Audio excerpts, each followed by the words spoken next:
අද අපි අහන්නේ සඳුනිගේ කතාව. සඳුනි ඉපදුනේ පිරිමි දරුවෙක් බලාපොරොත්තුවෙන් හිටපු ගෙදරක. සඳුනිගේ තාත්තා ලොකු බලාපොරොත්තුවකින් ඉඳලා තියෙන්නේ පිරිමි දරුවෙක් ලැබෙයි කියලා. ඉතින් ගැහණු දරුවෙක් ලැබිච්ච එක ගැන තාත්තට එච්චර සතුටක් තිබිලා නැහැ.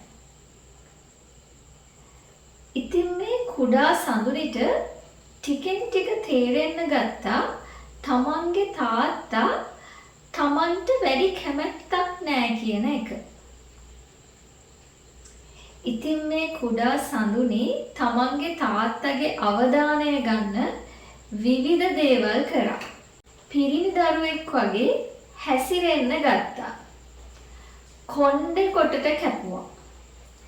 කලිසම් අඳින්න පටන් ගත්තා.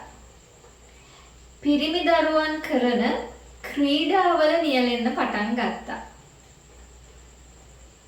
මේ මොන දේ කරත් සඳුනිට තමන් බලාපොරොත්තු වෙච්ච අවධානය තමන්ගේ තාත්තගෙන් ගන්න හැකියාවක් ලැබුණේ නැහැ.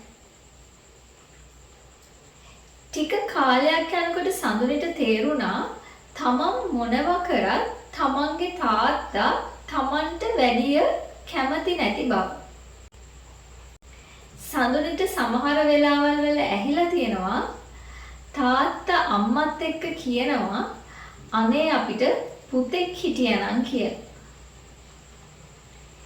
ඉතින් අද වෙනකොට මේ සඳුනි අවුරුදු 25ක ගැහැණු දරුවෙක්.